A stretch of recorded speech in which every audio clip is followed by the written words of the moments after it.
Hey YouTube friends, Brad from Stockbridge here. I figured it was about time that I do another garden video and get you caught up on what's been going on here. Overall, I'd say my garden's doing really well this year. But I've added one thing to my routine that I've seen a lot of other gardeners and especially people on YouTube talking about, and that is compost tea. Now, I'm the guy that usually does things in a needlessly complicated way. But in compost tea, I think this is one area where what I'm doing is a little simpler than what some of the others are doing, and so I'd like to talk about that for just a minute. Okay, a couple days ago I drew these buckets of water and set them out here in the sun. Usually I do this in the evening, that way the water is pretty much the same temperature as the water in the aquaponics unit. I simply take one of the buckets of water and dump it into one of the grow beds.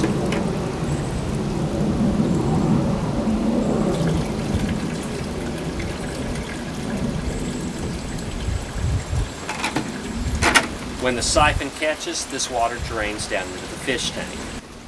I'll take my now empty bucket over here to the aquaponics unit and I'll pull the little hose out and drop it in the bucket. And I'll draw back out the same amount of water that I put in. Now, as you can see, this water has a yellowish brown hue, kind of like pond water.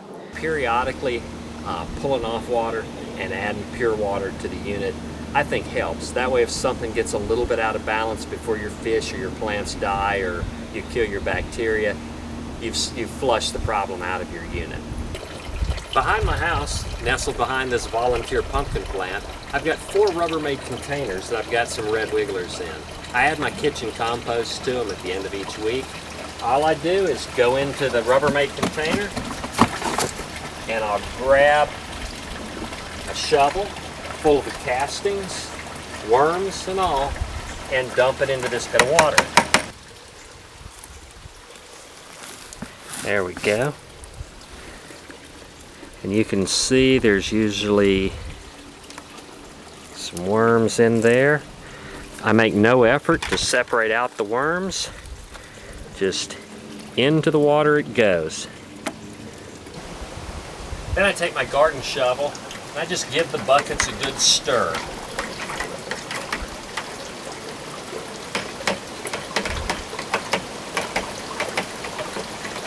This does a pretty good job of mixing them up just by stirring them. I've got an extra aquarium pump from a project that I was doing earlier, and I've got a couple of these air stones, so at this point I'll drop an air stone in each bucket and I'll let it bubble for a little while. That's some pretty murky stuff. Every couple of weeks, if I think about it, I might add some of this mycorrhizal bacteria to the buckets. This stuff comes with a little scoop of a little teaspoon. It's real powdery. And I'll just take a teaspoon or so and add it to each bucket.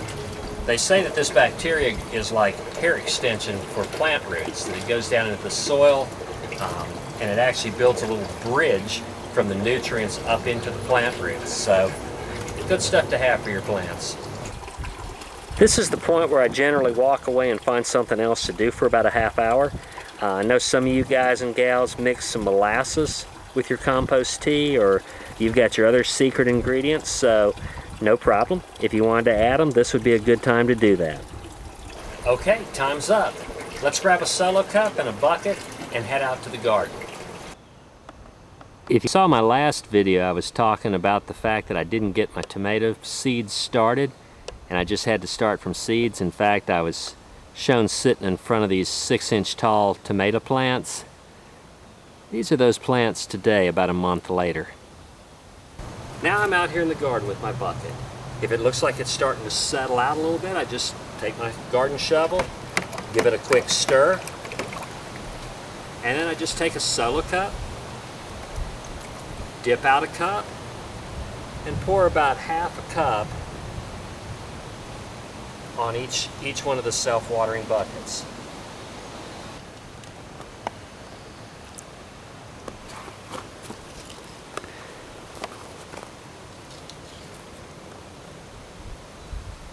Now, if I wanted to do this with a foliar spray or use my worm tea, I could filter it through a strainer or some cheesecloth, some sort of filter material, and then I could spray it on the plant leaves.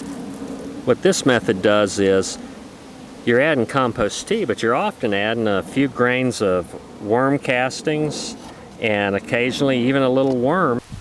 Some of you might have thought it was a little strange when I said I only agitate or aerate my compost tea for 30 minutes. One of the reasons is that I found that if there is a worm that's in the compost tea, they'll still be alive after that period of time. So I'm actually periodically adding live worms right to my plants, and that sure can't hurt them.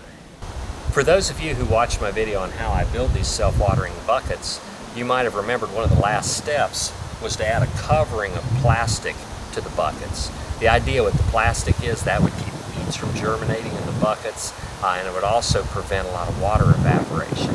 Well, it also prevents you from being able to top water. So this year what I'm doing is I'm trying something different. Instead of plastic, I'm putting about a 1.5 to 2 inch layer of very fine mulch. It's essentially yard waste that I collected last fall, and I just ran back and forth over it with my lawnmower and piled it up. It's not fully composted or anything. I don't mix it in with the top of the soil. I just put it over the top of the soil. So far, it seems to be working pretty well. The closer you get to the bottom of the bucket, the more you're going to find suspended solids in your conduit. Now, it's up to you whether you go ahead and add these suspended solids to your plants and just consider it adding worm castings, or you can put it back in your worm bed or add it to your compost pile. Here's one that I'm going to go ahead and add the whole glass here so that you can see the amount of solids that were in it. And also, I'm not sure that you can see them in the video, but there's actually a couple of worms that are now going to be residents of this self-watering bucket. Okay, mission accomplished. The garden is watered. Okay, just to recap, the garden's now watered with compost tea. What's similar? Dechlorinated water. Instead of just using water out of the tap and letting it sit for a couple days for the chlorine to boil out, or treating chlorinated water to kill the chlorine, I use water out of my fish pond. The other thing that's similar is I'm using compost, only my compost happens to be earthworm castings, or what's in my worm beds at the time. If you've got worms in your compost pile, that's essentially what you're doing. What's different? I aerate my compost tea for a much shorter period of time. I don't cook it or aerate it for 24 hours or 48 hours like most people. I give it about 20 or 30 minutes. Why? Because I don't make any effort to pull the worms out of the compost tea, and I found that they'll survive in aerated water for longer than that. So any worms that end up in my compost tea have a good opportunity to end up in my garden or my self-watering buckets alive. So we're adding the benefits of live soil. I'm not diluting mine. Many of you guys and gals talk about doing what I'm doing and then taking 5 gallons and making 25 gallons. You can do that. I just choose not to. I've got a certain amount of water from the fish tank, and I've got a continuing source of the compost from the worm bins, so I just go ahead and put it on full strength. I can filter my compost tea or strain it if I want to use it as a foliar spray, or the crud that goes into the buckets or beds is just like saying, hey, I'm going to go buy a bag of worm castings and I'm going to fertilize with worm castings. So those are kind of some of the similarities and differences for what I'm doing with what I call compost tea in my garden. Let's take a few minutes and run around the garden and look at some of the results so far. These are the indeterminate tomatoes that were started in self-watering buckets from seeds. These are the determinate tomatoes that were started in self-watering buckets from seeds.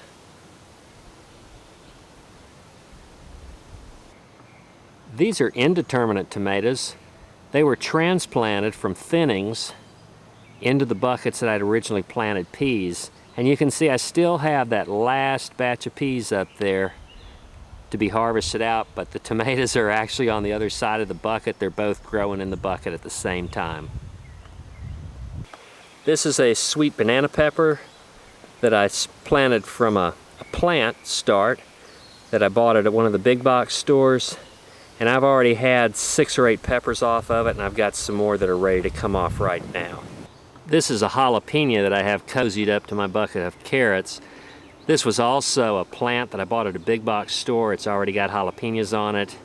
It's probably just under 2 feet tall and doing well.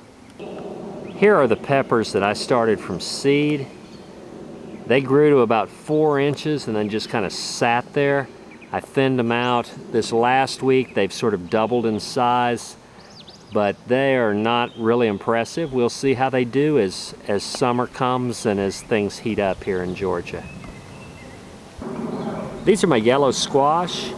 These plants are setting a lot of squash. I'm a little concerned with them. I've had a couple of them that the blossoms have turned black and they've kind of gotten nasty, and I've ended up picking them off.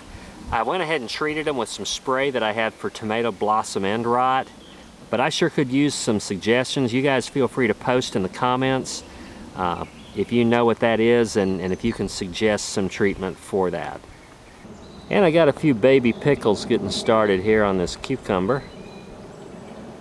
This is a couple cucumber plants in a bucket growing up a trellis. Over here on my bean buckets, I want to show you something that both fascinates me and bumbles me. I really like black-eyed peas, so I planted a couple buckets of black-eyed peas. Nothing germinated. I couldn't pay a seed to germinate. We had had pretty reasonable weather, then it got cool, then it got really hot, then it kind of got cool again. I planted this bucket out, and as I said, nothing germinated, so I thought I had bad seed. Went to the store, bought some more seed, stuck it in the bucket. Well, maybe the birds had eaten it. Finally, the weather seemed to stabilize. All of the seed germinated at the same time. It was like that first seed somehow knew that the temperature was swinging back and forth, and it just decided to lay there in the ground for 3 or even 4 weeks. Then when things straightened out, it went ahead and germinated and grew. I can tell I'm going to have to be out here thinning these bean buckets.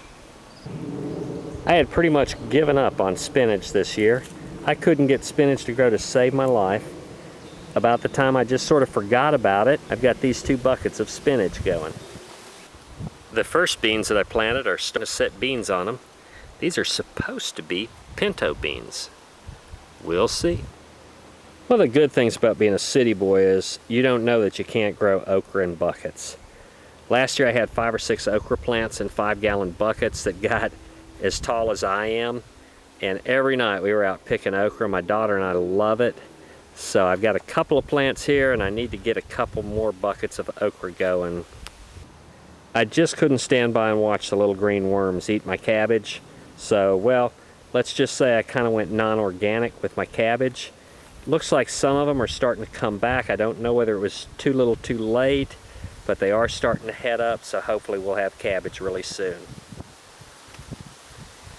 The cabbage worms decimated the broccoli, but even though the plants look terrible, I've already harvested off probably 4 of the largest broccoli heads I've ever gotten out of my garden. Well, my battery light's flashing, so I better end this video. Thanks for watching. This is Brad from Stockbridge.